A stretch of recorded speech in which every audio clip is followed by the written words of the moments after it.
Good morning. I'm Amy Self, and I am delighted to be your worship leader this morning. One thing I love about this congregation is that we have the courage to talk about difficult topics like reparations in white supremacy culture and, challenging our comfort.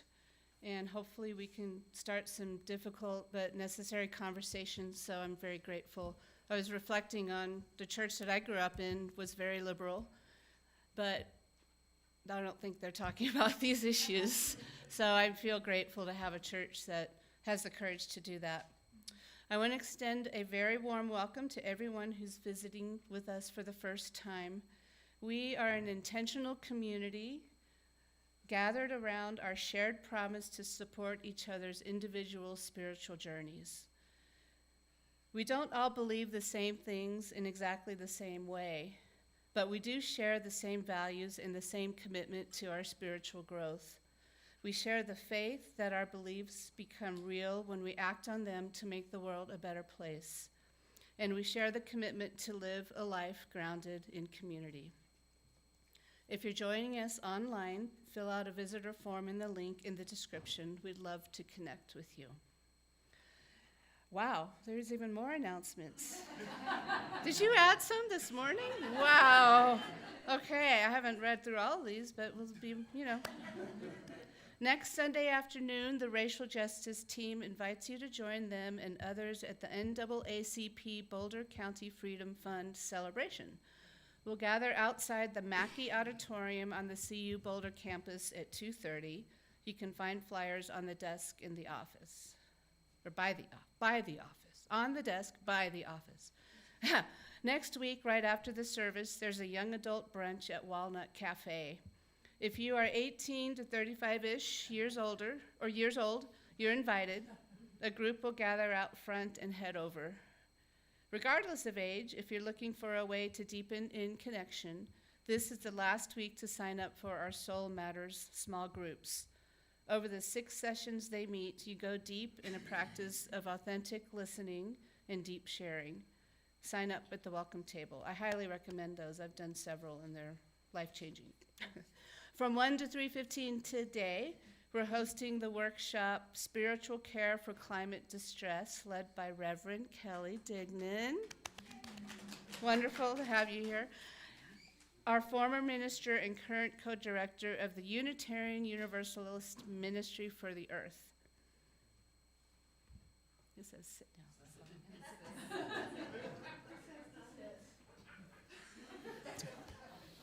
I have one more announcement. Today, after the service, from 12:30 to 2, there's a new member class that our religious education director, Rachel, and I are leading. We call it Finding Yourself at UUCB because it's all about how the community works, where to go, how to find a place and connections within it. So even if you didn't RSVP, we'd love to see you there. We've got some lunch. I want to tell you a story. I told this to the kids at the 9 a.m. service this morning.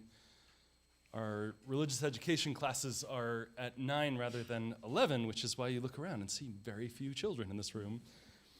But I'm going to tell it to you all the same, because this is a good story, maybe even a better story for people your age, whatever that is. This is called What Do You Do with a Problem by Kobe Yamada. I don't know how it happened, but one day I had a problem. I didn't ask for it. I didn't really like having a problem, but it was there. Why is it here? What does it want? What do I do with this problem? I thought I wanted to make it go away. But instead I started to worry about my problem. What if it swallows me up? What if it sneaks up and gets me? What if it takes away all my things? I worried a lot. I worried about what would happen. I worried about what could happen. I worried about this. I worried about that. And the more I worried, the more I ignored it, the bigger my problem became. It felt like a monster. And I wished it would disappear, and I tried everything I could to hide from it. I found ways to disguise myself. But it still found me. And the more I avoided it, the more I saw my problem everywhere. And the less I looked at it, the bigger it became. I thought about this thing all the time. I couldn't take it anymore. It has to stop. I realized that I had to face it. So even though I didn't want to, even though I was really afraid, I turned around and I looked at it. And when I got face to face with it, I discovered something.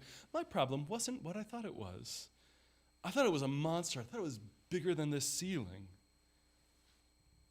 But when I turned and faced it, I saw it wasn't. Or at least it didn't want to swallow me whole. At least it gave me time to look at it. It gave me time to take a breath. It gave me time to learn, to grow, to be brave despite being afraid. So I see problems differently now. I still don't like them. I still worry about them, in fact.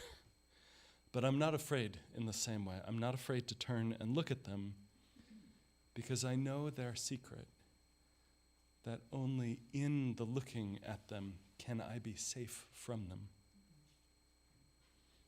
Will you rise in body or spirit? Let's sing together.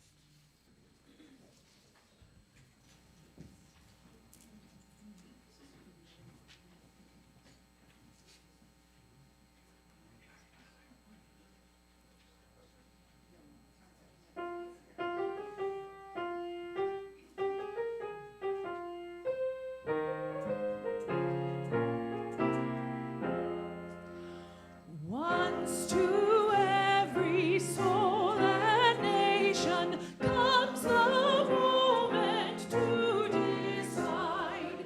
In the strife of truth with falsehood, for the good or evil side, then to stand with truth is noble when we share its wretched crust. Ere that cause brings fame and profit, and 'tis prosperous to be just. Though the cause of evil prosper, yet 'tis truth alone is strong. Though its portion be the scaffold, and upon the throne be wrong, then it is the brave one chooses, while the coward stands aside, till the multitude make virtue of the faith they have denied.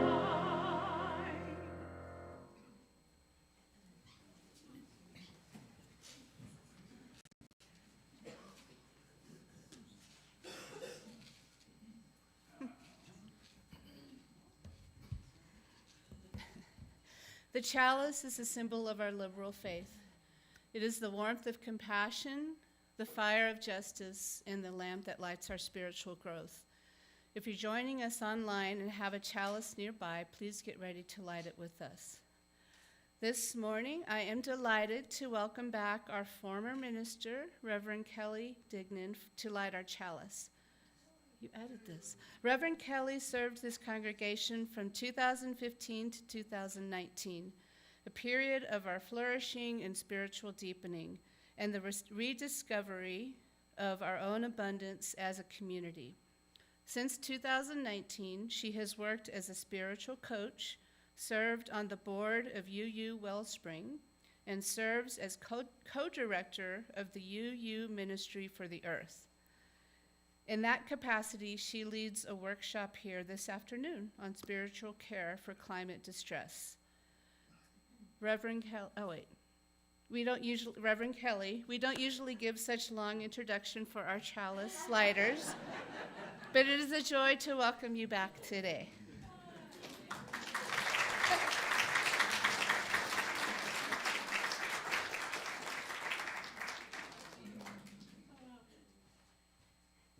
Oh, you all, it's so good to be here with you this morning. Pete, my husband, and I are thrilled to be here today with you all. And I just have to start by saying we had a really fun evening last night. You might say, why are you bringing that up, Kelly? Well, our daughter Megan got engaged. So I just had to tell you. Yes, it's really great. When we lived here in South Boulder, Skunk Canyon Trail and the tree groves on Kohler Mesa became my sacred spots.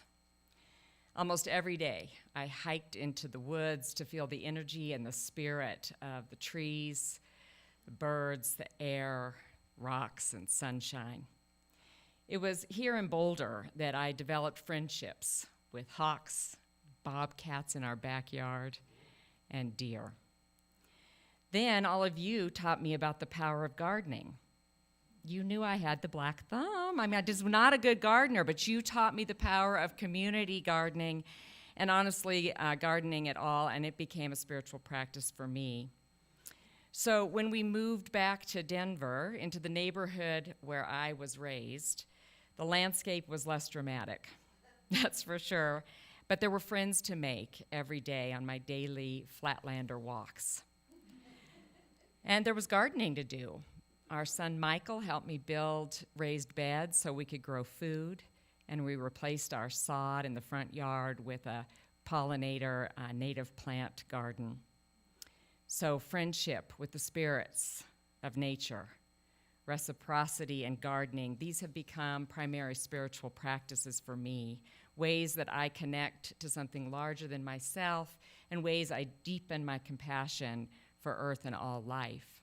And of course, it was this congregation that taught me about climate justice. This congregation, the Climate Action Ministry that Pete he's a climate guy. You know him. If you know him, you know that's true. But it was this congregation that helped me wake up to the spiritual grounding of climate. So these practices what led me to be really curious when I saw a job posting for UU Ministry for Earth. The role of director of programs, 25 hours a week, fit with my vocational desire and focus of spiritual grounding and justice. Those were the two things that were leading me, calling me on. I applied and was hired almost exactly a year ago. Now, some of you may know about UU Ministry for Earth, some of you may not. It's a national UU organization, nonprofit, that's related to our denomination, the UUA, but not funded by it. And it started in 1989 as the Seventh Principle Project. In 1991, it created the first version of the Green Sanctuary Program. Then in 2005, the name changed to UU Ministry for Earth, and in 2008, the denomination took over the administration of Green Sanctuary, which you all have been through. You're certified and you are Green Sanctuary. So I'm not going to go into the entire history of UU Ministry for Earth, don't worry. I mean, David gave me an extra minute, but not too much. So for many, many, many years, UU Ministry for Earth was the only organization doing climate work in the national UU ecosystem. But then 2.5 years ago, the UUA hired a climate organizer to work with Side with Love. And her name's Rachel Miss Livy. She is fantastic. And having her in the mix freed up Ministry for Earth to really focus on ministry. So our mission is to provide spiritual grounding and educational support for climate justice and earth care so that all life flourishes. And we offer 3 things: resources, gatherings, and chaplaincy.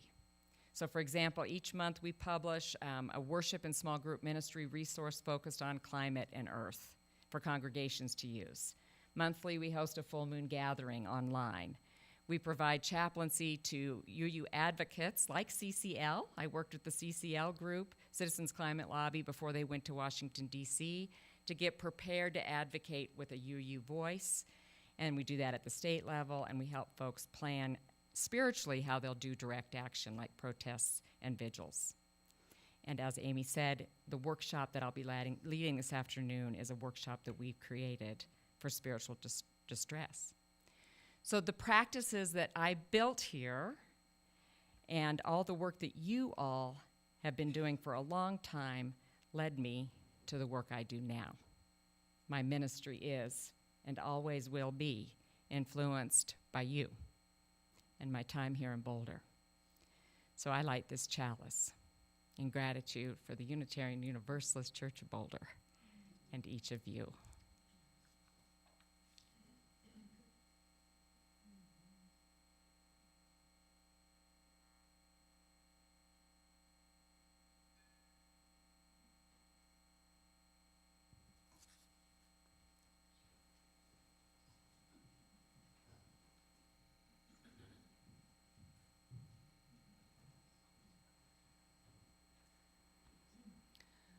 To covenant is to commit that even if we shall fall short of our aspirations, we will never let go of them. We will never cease from trying again to live them out. In that spirit, gathered in person and online, will you all together speak our covenant aloud? We gather in fellowship to speak truth to each other, to reach out and touch one another, to care with each other, and to seek the truth divine. So be it.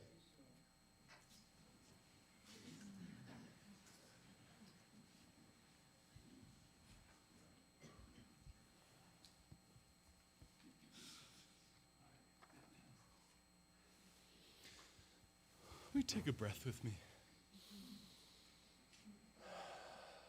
And another, slowing down, arriving.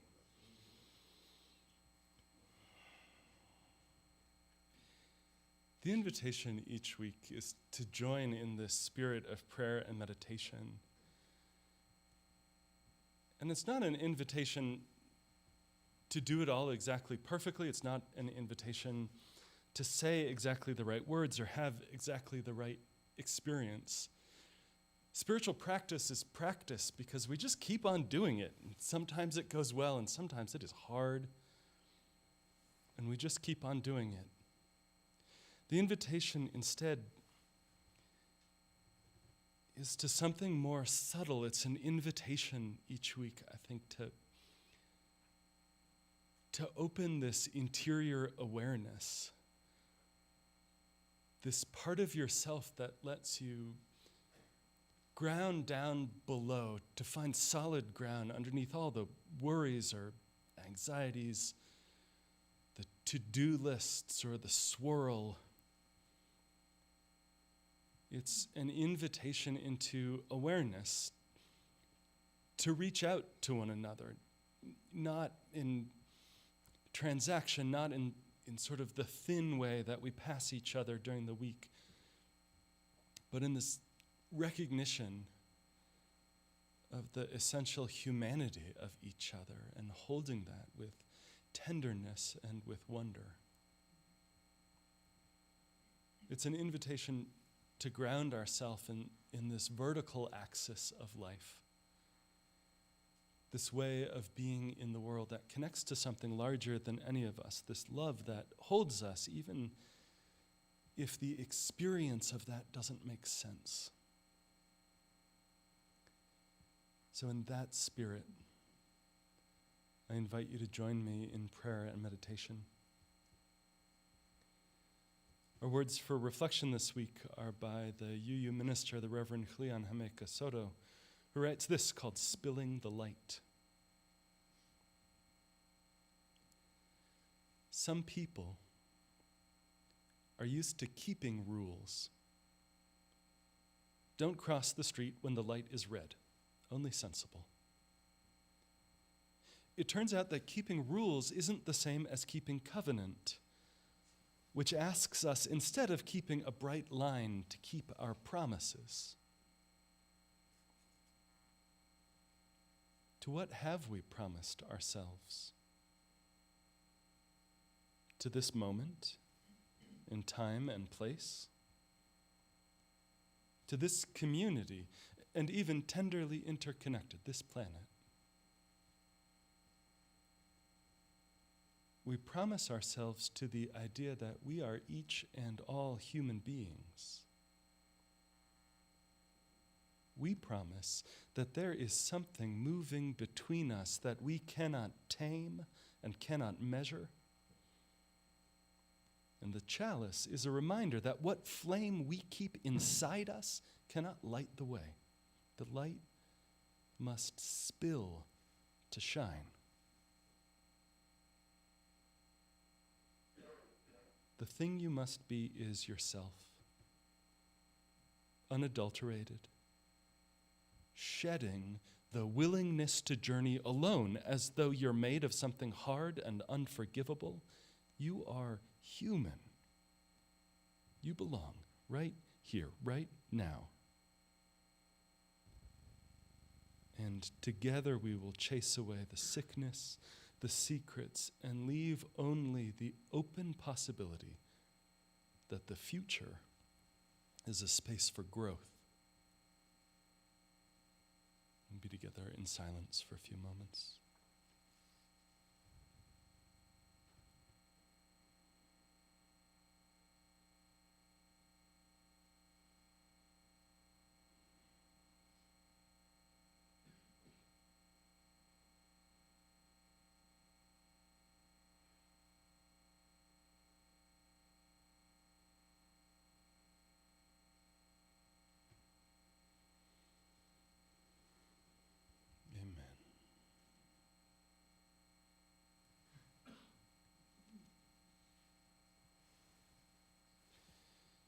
In the love of this community, we lift up Becky Martin, who is home recovering from surgery on Friday, doing well, missing being here.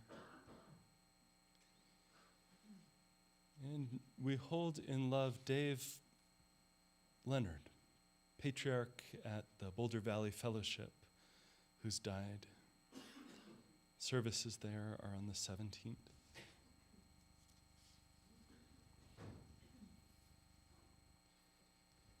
Each week, in ritual, we practice visibly making this movement that we're all doing internally, invisibly. This motion that unfolds over years in moving our bodies and placing stones to symbolize joys and sorrows. We're gardeners of our spirits, gardeners of our hearts, tending and training, teaching ourselves to recognize the way that hope and suffering both are woven together into daily living. We're growing ourselves as people, growing into people who recognize the beauty and the tragedy, which are what this world is. For those of us gathered in person, I invite you to come forward as you feel moved. We'll start with the back half of the room and the side, and then the front. Silently take a stone and feel its weight and feel your body warm it slowly. And let that stone be a token of your thankfulness or your grief, both. And place it into the sacred earth in the company of all the joys and all the sorrows of this gathered community. Please come forward.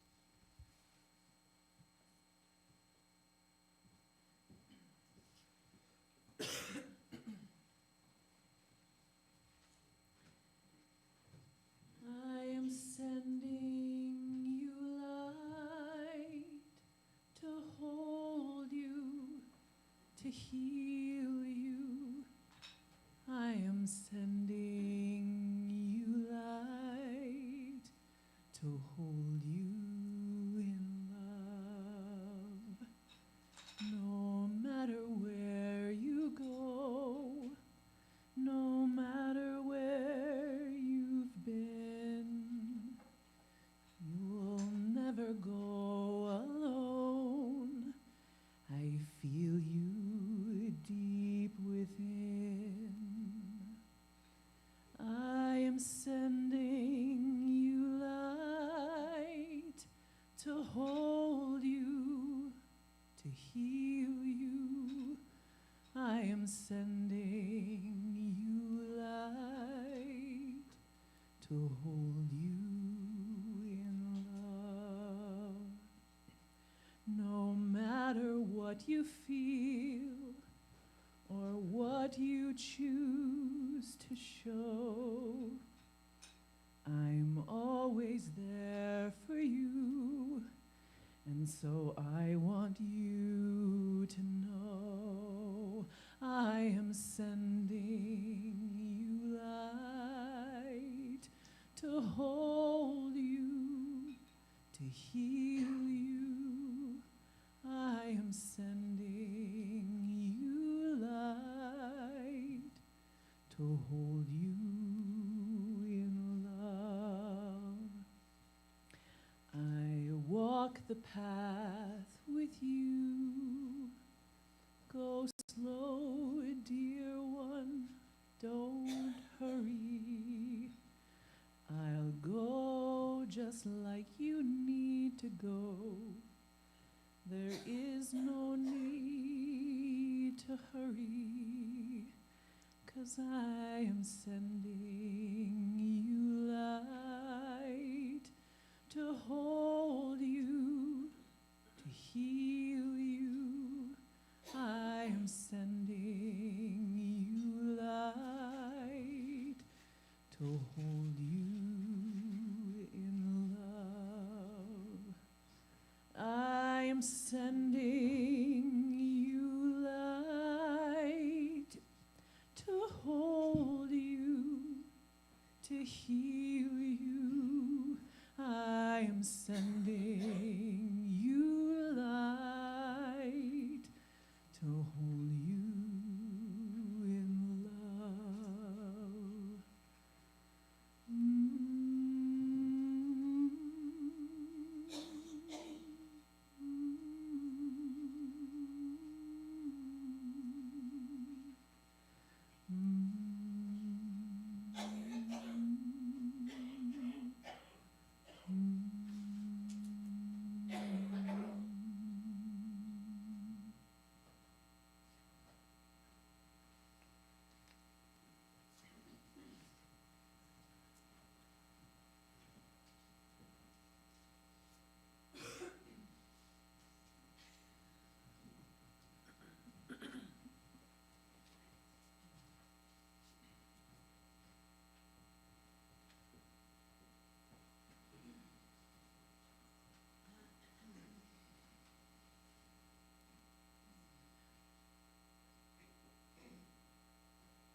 my friend and colleague, the Reverend Eileen Wiviet, serves the Unitarian Universalist congregation in Evanston, Illinois, which is right on the northern edge of Chicago, close enough that people who live there say they're from Chicago.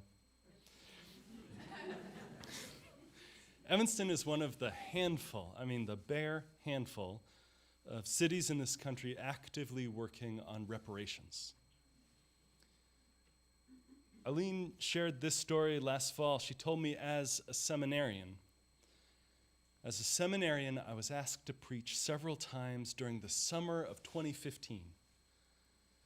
I had just read the Ta-Nehisi Coates article, The Case for Reparations, and I was eager, though a little nervous, to preach about it in Door County, Wisconsin.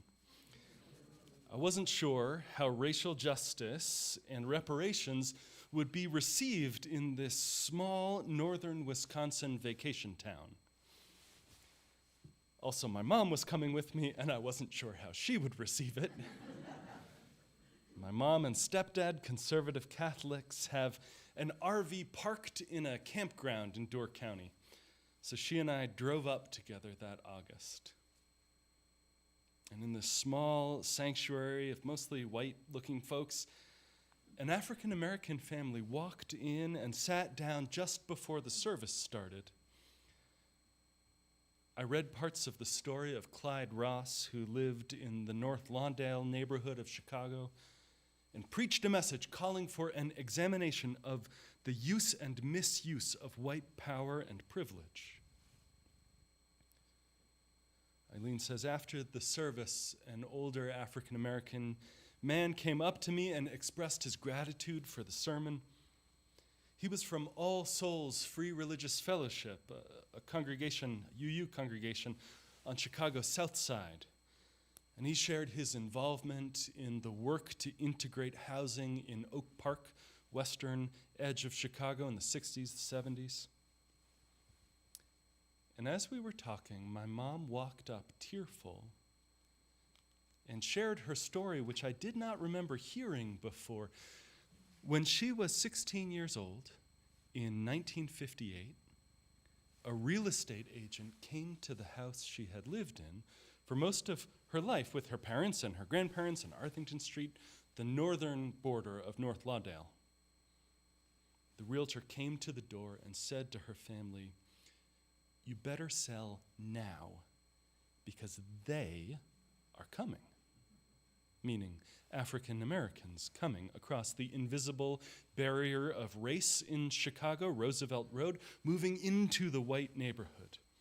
If they wanted to get anything of value out of their house, the agent warned they better sell it now. My mom said within a week, everyone on the block sold their house. My grandparents, Eileen says, first generation Italian Americans, moved to Norridge, a white enclave suburb within the northwest corner of the city, set up as a destination for white flight. A generation before that, my Italian grandparents were not considered white. I was stunned and embarrassed as I watched this black man comforting my weeping mom, saying, "It wasn't your fault. You were 16. What were you going to do?" My mom's guilt eased, and I was left thinking about the implications of my family history in the case for reparations.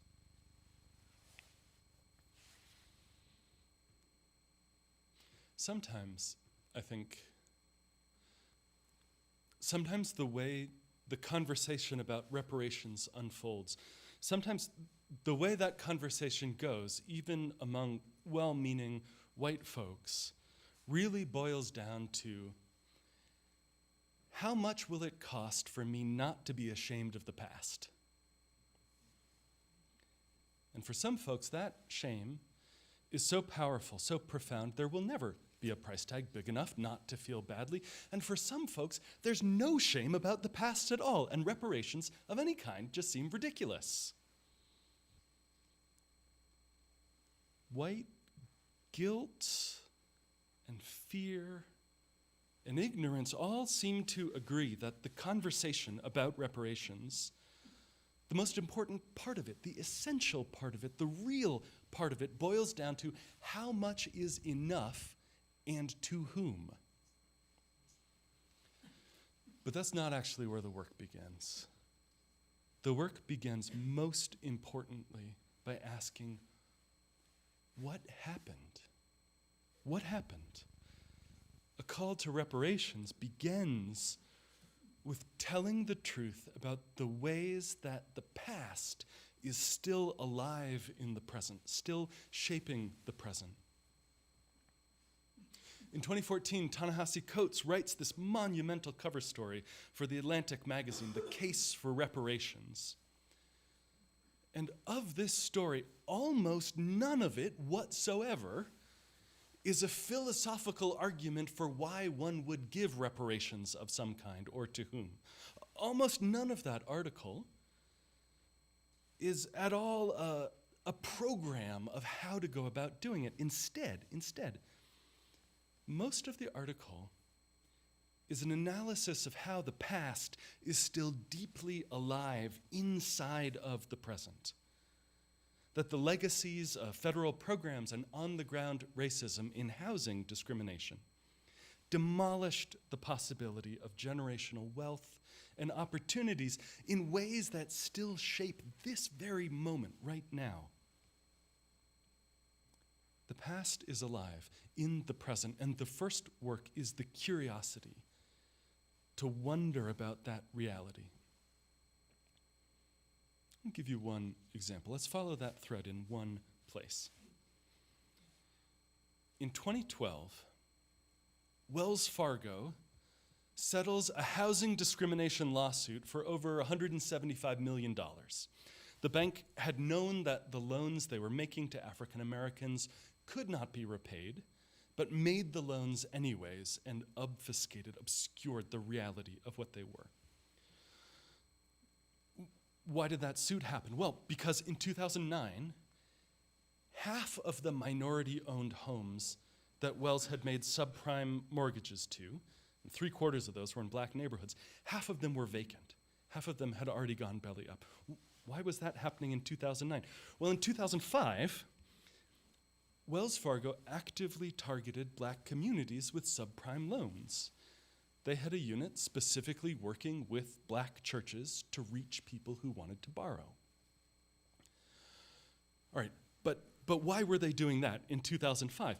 They were pitching home ownership as a way to build generational wealth that black families had been excluded from. They made subprime loans with much higher interest rates to people in segregated communities. But why target those communities? Well, because these are the same people who have been historically excluded from mainstream banking. And the roots of that go back through the 20th century, when federal housing policy prevented black people from accessing home loans. This is not a hidden conspiracy. This was the explicit policy of the Federal Housing Administration. During the Depression in the 1930s, the Federal Housing Administration was not created to lift the nation out of poverty through home ownership. The Federal Housing Administration was created to lift white America out of poverty through home ownership. It was the FHA which insisted on restrictive covenants. You couldn't, if you were a white person, sell your house to a black person. It was the FHA which insisted on redlining, the lending standards that said they could not make a loan to a person living in a black neighborhood. Why? Why were they doing that in the 30s? Well, they're doing this in the 30s because in the 1910s, the first Great Migration, 1 million black Americans move out of the South and into the North. And the racism of Northerners wants to see segregation continue in the North. There is no mythic past in which the North was not a racist place to be. Why did that Great Migration happen in the 1910s? Because the Jim Crow South didn't just mandate segregation as if we will politely have this water fountain and you will politely have that one. They enforced it through terror and murder and extortion. Why was that happening in the Jim Crow South? Well, because Reconstruction reconstructed the South for white people, not for the formerly enslaved. Y'all, this is hard to follow the thread, and I don't know if you can feel this online, but in the room, the energy is just slowly draining away as this becomes harder to hear and stick with. But the point of all of that is that the past is alive in the present. Wells Fargo went to work in the 2000s stealing money from Black Americans under the promise of building generational wealth. And the reason that promise was bright and attractive and seductive was because of generations of history and exclusion. The past still alive in the present.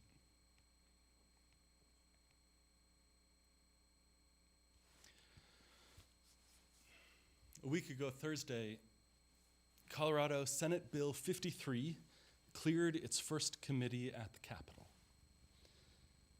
Under this proposed bill, one reporter explains, a commission would be appointed to conduct an exhaustive racial equity study, an undertaking that would take 2 years, and the final product would lay out the ways slavery touched Colorado. And it would chart the present-day impacts of racism in everything from healthcare and education to housing and policing. The bill says that the history of slavery and discrimination has harmed Black Coloradans in material ways, even though we are perceived, the story white Colorado mostly tells itself is that we didn't really participate in slavery, that wasn't really a thing here. But the legacy of discrimination absolutely persists throughout our whole history, including the role of the Ku Klux Klan in state and local government in the 20s. The city was run by the KKK in the 20s. Once complete, the commission of lawmakers and historians and experts present the study to the legislature and various entities.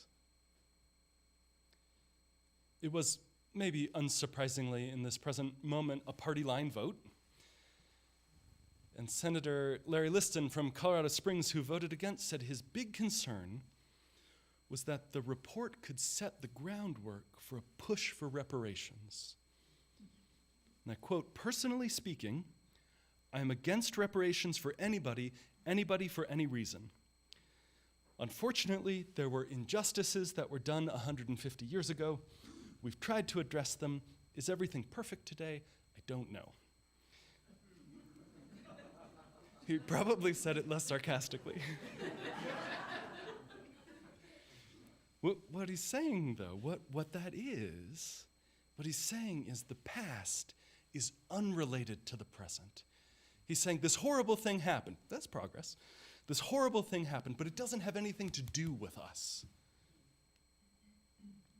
I think also, though, in that refusal of curiosity, right, the refusal of the possibility of learning something there, I think underneath that is also the belief, or maybe the fear, that if we knew what our history really was, if we knew how it still shaped the present, we would feel obliged to do something to make that right.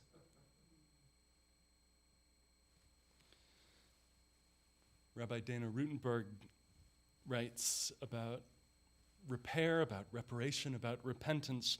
She says that work all the way through is the work of transformation.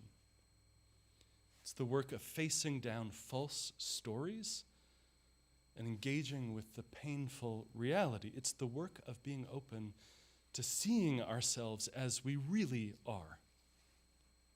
of understanding that other people's needs and pain are at least as important as our own. It's about figuring out how to be the kind of person who sees other people's suffering and takes responsibility for any role we may have had in causing it. It's about ownership, owning who we've been and what we've done, and also owning the person, the state, the nation that we are capable of becoming. The spiritual task for us in that work is curiosity, yes, and empathy, and humility. Curiosity explores, and empathy builds the bridge, but it's humility that lets us engage this question without shame.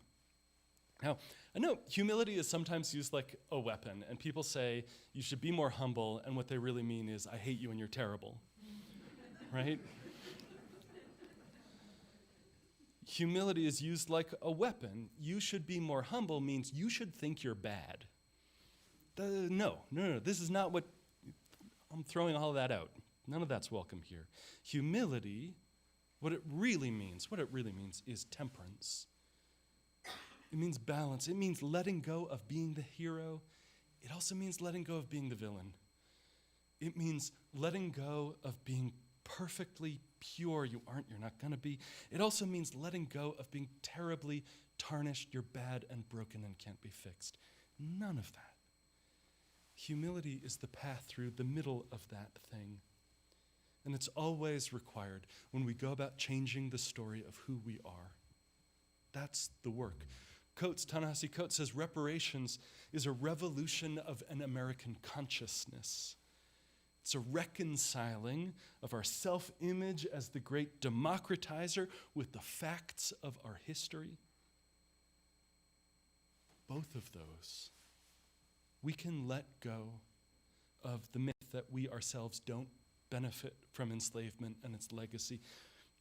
We can let go of the myth that we, white folks, got opportunities from being white we wouldn't have had if we weren't. We can let go, most of all, of this myth, persistent, that the past has nothing to do with the present. The reality is this is already happening.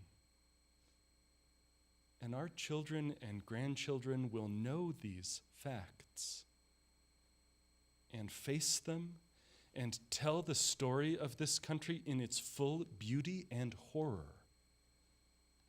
They will tell the whole truth.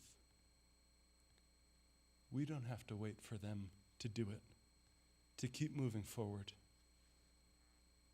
with curiosity and empathy and humility. Let's begin. We rise in body or spirit. Let's sing together.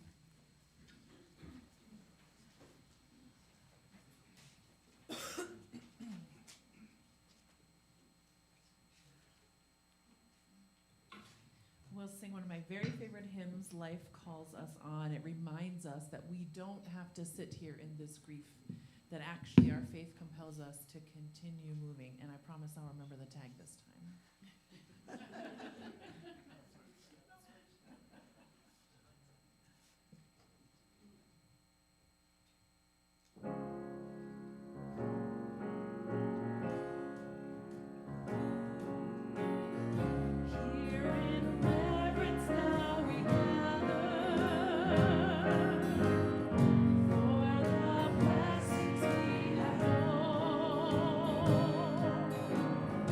With a pledge to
2 glasses here labeled Amy and David.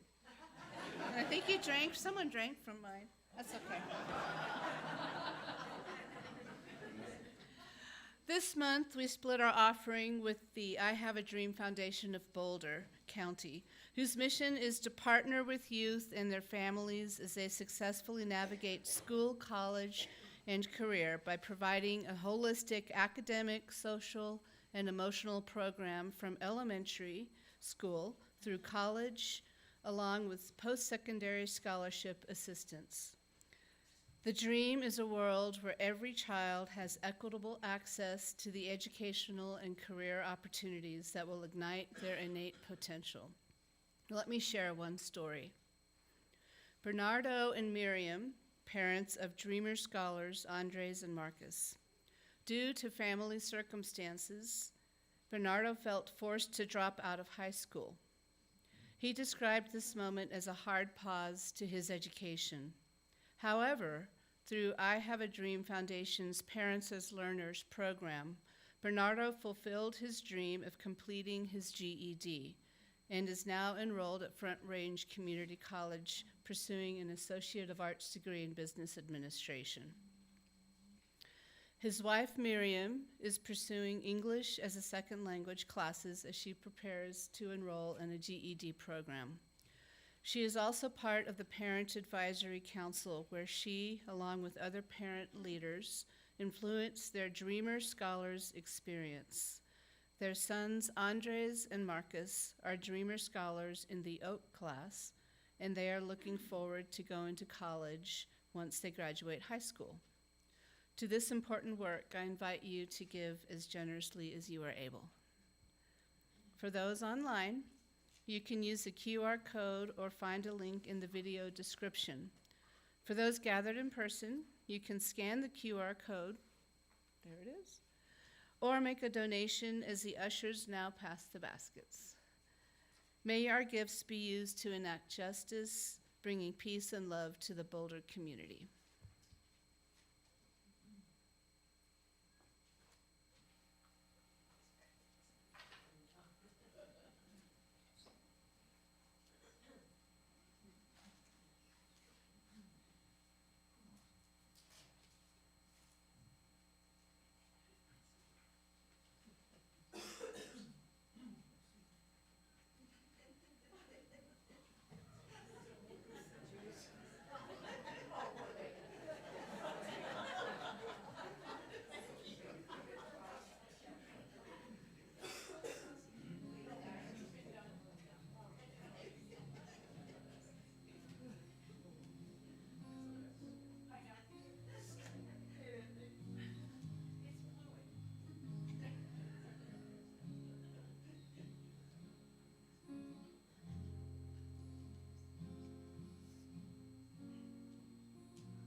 We face the past and present with curiosity.